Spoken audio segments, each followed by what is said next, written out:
쿠데타를 일으켜 국민에게 수많은 고통과 슬픔을 안겨준 당사자들을 처리하기 위해 전두환 전 대통령을 비롯해서 노태우 대통령을 포함하고 있는 것으로 알고 있습니다.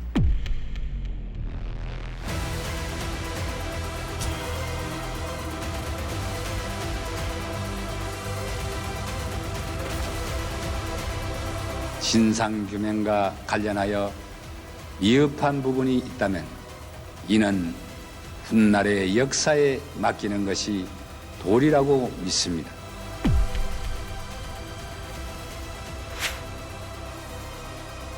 불법은 아니다 하는 강력한 인사 조치를 할 것이며 같은 얘기도 이 집에서 들으면 더 맛있습니다. 귀에 빡빡히게 설명하는 귀의 빡종원입니다. 진압군, 반란군 다 알아봤는데 영화 보시고 제일 궁금했던 게 뭔가요? 저는 뭐 다른 등장인물들도 궁금한 게 많았는데 그래서 이 한화회 어떻게 척결됐는가 였습니다. 이거 척결된 건 내가 알고 있는데 그 구체적인 그 좀 통쾌함이 필요했어요. 일단 한화회에 대해서 잠깐 설명을 해드리면 전대웅과 노태우는 육군사관학교 11기입니다. 육사가 생긴 이후 처음으로 4년제 이 엘리트 과정을 도입한 기수예요. 영화에도 이 대사가 나오죠. 서울대 갈 정도로 똑똑했지만 집안 사정 때문에 이 육사에 왔다. 이런 엘리트 의식으로 똘똘 뭉쳤는데 이 중에서도 지도력을 남달리 선보였던 전두환을 중심으로 뭉쳐진 이 사조직이었습니다. 한화회에 가입을 하려면 내가 가입하고 싶다고 해서 가입을 할 수 있는 게 아니라 11기들이 쟤를 한화회에 들여와라라고 찍어야 돼요. 간택을 받는 거죠. 그래서 어느 집에 가게 되면은 이 11기 회원들이 앉아있는 데에 무릎을 꿇고 이 한가운데는 전두환이 앉아있었다고 해요. 이 오른손을 펴들고 선서를 한 후에 이 11기들 중에 한 명이 따라준 적포도주를 마시면 회원가입이 완료됐다고 합니다. 그런데 이 전두환이 박정희 전 대통령 눈에 들어 있었거든요. 당시 이 군사정변을 일으킨 후에 이 자기만을 믿고 따를 자기의 힘이 돼줄 세력이 필요했습니다. 그래서 한화회를 전략적으로 키웠다고 해요. 한 번은 박정희 전 대통령이 전두환을 불러놓고 왜 이름을 한화회라고 했냐 물어봤다고 해요. 이때 전두환이 뭐라 그랬냐? 하늘도 하나, 태양도 하나, 각하도 하나, 우리도 하나. 뭐 거의 뭐 찢었죠. 이렇게 나는 새도 떨어뜨린다던 한화회, 이 한화회가 전격적으로 숙청이 됩니다. 바로 1993년 김영삼 전 대통령이 당선이 되고 문민정부가 들어서면서입니다.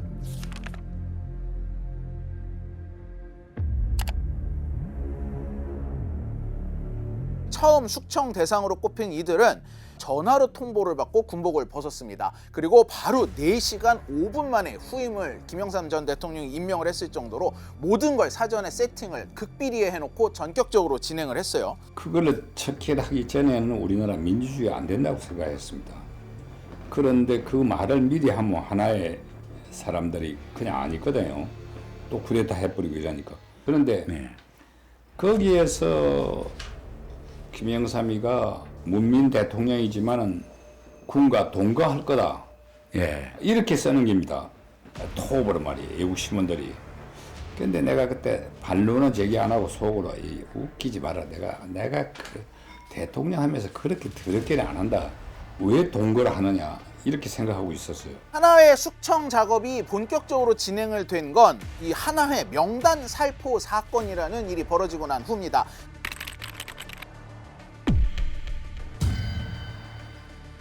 이 한화회가 굉장히 비밀스럽게 운영을 되다 보니까 자기들끼리도 서로 누가 한화회인지 몰랐거든요. 이 일로 군인사회가 발칵 뒤집어졌는데 이게 이 화가 난 군인들이 이 전단을 구해다가 복사를 해서 막 돌렸다고 해요. 순식간에 일이 커지면서 이 정식적으로 조사에 나서게 됐고 125명 명단 중에 90% 이상인 105명이 실제 한화회원이었던 걸로 확인이 됐습니다. 장관급 장교에 해당하는 20기부터 26기의 명단 제재자 46명 중 거의 전원이 한화회와 관련이 있음을 시인하고 있고 일반 대다수 장교에 비해 상대적으로 현저한 특혜를 향유해왔던 한화회 소속 장교는 강력한 인사 조치를 할 것이며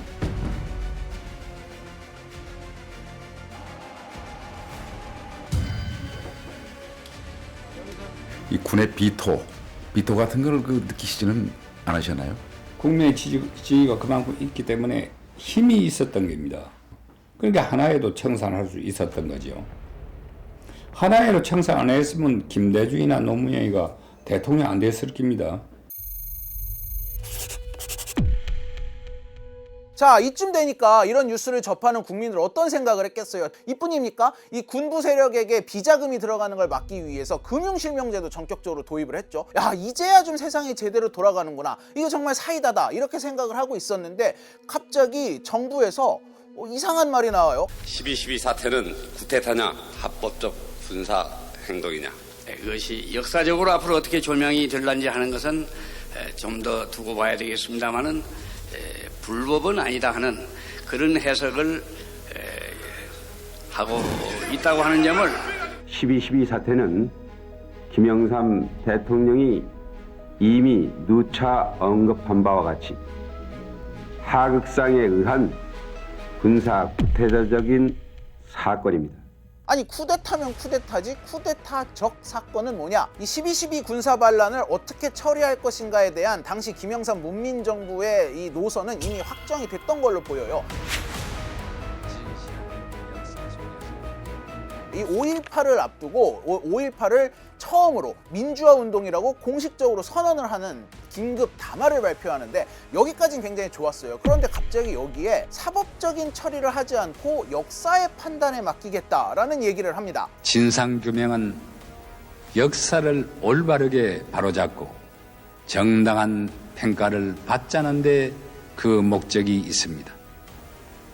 진상규명과 관련하여 미흡한 부분이 있다면 이는 훗날의 역사에 맡기는 것이 도리라고 믿습니다. 우리 다 같이 잊지는 말되 가감하게 용서함으로써 새롭게 화해하자고 말하고 싶습니다. 이때 여기저기서 이게 뭐냐, 이건 아니지 않냐 이런 얘기가 나왔고 이 반란군에 끝까지 맞섰던 김진기 헌병감은 이에 대해서 국회에서 이렇게 증언을 하기도 했습니다. 만약 이것을 역사에 맡긴다고 해서 유야무야하게 넘겨진다면 국가에 대한 범죄에 대해서 그것은 면죄부를 줄 뿐만 아니라 그 반란을 정당화시켜주는 결과가 됩니다. 그렇다면 어떻게 되겠습니까? 그와 같은 범죄가 다시 일어나도 된다는 허가장이 되게 만듭니다. 저도 이 사실 이번에 이 취재를 하기 전에는 김영삼 전 대통령이 하나회 척결부터 전두환 노태우 구속까지 쭉 갔는 줄 알았는데 이런 굴곡이 있다는 걸 알게 되고 좀 의아하긴 했어요. 자, 이렇게 정부가 미온적인 태도를 보이니까 많은 시민들이 실망을 했겠죠. 이러면서 이제 재야단체가 나서기 시작을 합니다. 무력으로 군 지휘 체제를 전복 파괴하고 내란과 내란 목적 살인 등의 혐의로 서울지방검찰청에 고발했습니다. 자, 이 수사 결과가 각각 1년여 만에 발표가 돼요. 이 두 개 다 당시 서울지검에서 발표를 했는데 먼저 고소가 진행됐던 12.12 사건 관련 수사 결과 반란은 인정이 됐습니다. 하지만 검찰은 기소를 하지 않겠다라는 이해하지 못할 결정을 내립니다. 그 이유는 이랬습니다. 전직 대통령 등을 법정에 세워 단죄하는 경우에는 그동안 형성된 재반 기성 질서와 관련하여 국민들에게 심정적으로 혼돈을 느끼게 할 우려가 있는 점 등 여러 가지 정황도 참작하지 아니할 수 없습니다. 그런가 하면은 내란죄에 대해서는 또 혐의 없음 결론을 내렸어요. 당시의 대통령과 국무총리 등 헌법기관이 그대로 유지되었으므로 국헌문란의 목적이 있었다고 단정하기 어렵고 역사적인 평가는 후세에 맡기고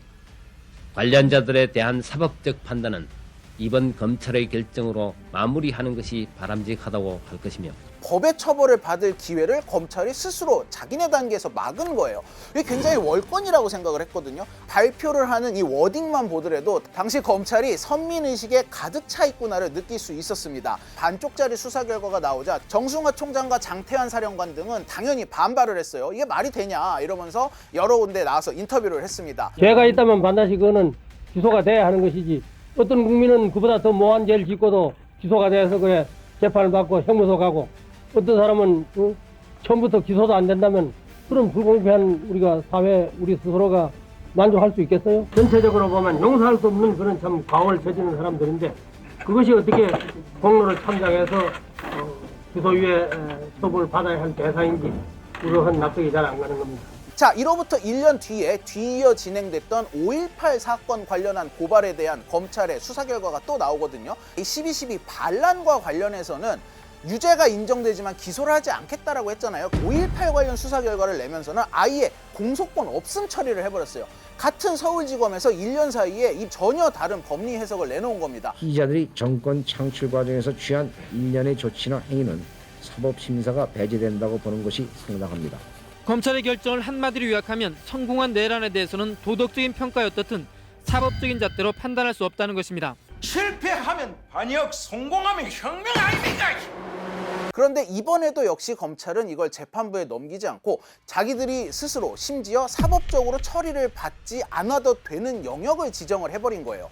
이에 대한 당시 국민들의 분노는 상당히 컸습니다. 검찰의 이런 발표가 나왔을 때 당시 여당이었던 민자당은 검찰의 판단을 존중한다 라면서 별다른 이의 제기를 하지 않고 넘어갔어요. 당시 지지율이 80%를 육박했던 대통령이 나서서 사법적인 처리보다는 역사에 맡기자라는 일종의 메시지를 던졌으니 뭐 검찰도 이런 결론이 낸 게 아닌가 이런 생각도 듭니다. 자, 이래가지고 이 어떤 사법적 처벌은 유야무야 넘어가는 듯 했는데 1995년 11월 갑자기 연말에 김영삼 전 대통령이 돌연 전격적인 결정을 내린 게 하나 있습니다. 바로 5.18 특별법을 제정하겠다는 거였어요. 역사적 판단에 맡기자고 했던 전두환, 노태우 두 전 대통령에 대한 사법 처리를 하라고 지시를 내린 겁니다. 이상하죠? 중간에 처음부터 이렇게 했으면 됐을 걸 왜 김영삼 전 대통령은 중간에 머뭇거렸을까? 당시 이미 국회를 보면 여당, 야당 할 것 없이 이 군인 출신들이 굉장히 많이 포진을 해 있었어요. 그러니까 이런 상황에서 이들을 사법 처리까지 하는데 부담을 느꼈을 수도 있어요. 그리고 이때까지만 해도 전직 대통령이 감옥에 갔던 사례가 없었단 말이죠. 첫 선례를 남기는 데 대한 부담을 느꼈을 수도 있습니다. 그런데 95년에는 그럼 왜 갑자기 마음을 바꿔서 이렇게 전격적인 역사 바로 세우기에 나섰을까? 그건 역시 정확히 알 수는 없지만 이 사이에 있었던 일을 보면 약간 실마리가 나옵니다.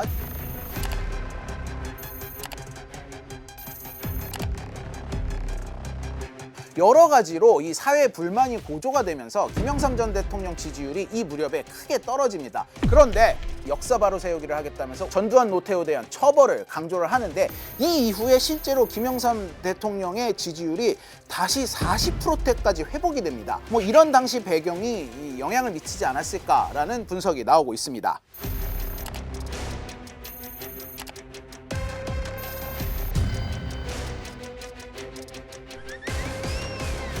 (1997년 12월) 이 불과 대법원 판결을 받은 지 8개월 만에 김영삼 대통령이 국민 대화합을 명분으로 전두환, 노태우 그리고 12.12 반란에 가담했던 관련자 모두 사면을 해주고 석방을 지시합니다. 그래서 이들이 한날 한시에 석방이 돼요. 석방도 하나였던 장면입니다. 뭐 없습니다. 진심으로 고맙게 생각하고 있습니다. 대단히 감사합니다. 그 많은 국민들이 저희들 때문에 특히 걱정도 하시고 염려도 하셨는데 그 덕에 아마 오늘 이런 날 온 것 같습니다. 감사합니다. 사고는 어떠셨습니까? 예? 사고는 어떠셨습니까? 뭐랄까 할까요? 뭐 할만했어. 여러분들은 교도소 가지 마시오. 그러고만 내가 얘기하고 싶습니다.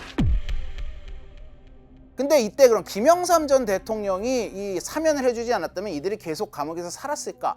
결국 김대중 전 대통령이 김영삼 전 대통령에게 먼저 건의하는 형식으로 이 사면이 이루어졌다라고 알려져 있죠. 정치 보복을 하지 않는다는 것은 잘못된 일의 진실을 밝히고 희생자들을 구제와 명예회복을 하고 그런 일이 다시 안 일어나도록 조치하되 사람의 신체에 대한 처벌은 마지막 최대한도로 피한다. 이러다 보니까 김대중 전 대통령이 됐어도 이들에 대한 사면은 진행이 됐을 것으로 보입니다. 김대중 전 대통령은 그럼 왜 이런 입장을 보였느냐? 이것도 김대중 전 대통령만 알고 있을 텐데 일단 말씀드렸듯이 당시 IMF로 굉장히 어려웠던 상황에서 좀 화합을 해야 되지 않겠느냐 이런 메시지를 던지려는 의도가 컸었을 것이고 두 번째는 김대중 전 대통령이 노벨 평화상도 타지 않았습니까? 진심으로 이들을 용서를 했던 것 같다. 이런 얘기도 나옵니다. 김대중 대통령이 현직에 계실 때 우리 전직들이 제일 참 행복했어요. 우리 김대중 전 대통령께서 5년 재임 기간 동안에 청와대 한 10번 가까이 초대받아가지고 또 어떤 대통령은 뭐 안 해 그런 거.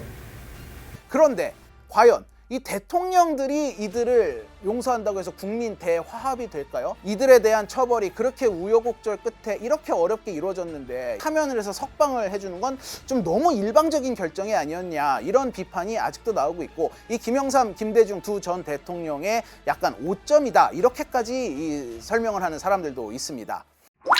제가 이번에 이 과거 자료들을 쭉 조사를 하면서 보니까 이 당시 뉴스 멘트들을 제가 계속 들었거든요. 약간 그때 이 판단이 계속 바뀌는 걸 볼 수 있었어요. 하지만 한참 시간이 흐른 지금 어떻습니까? 특히 전두환 같은 경우는 지금 이 사망 후에 이 유해가 묻힐 곳조차 찾고 있지 못하죠. 물론 이 과정이 고금하고 답답할 수 있지만 언젠가 반드시 역사의 심판을 받는다라는 믿음을 우리가 가졌으면 좋겠다는 생각을 했습니다.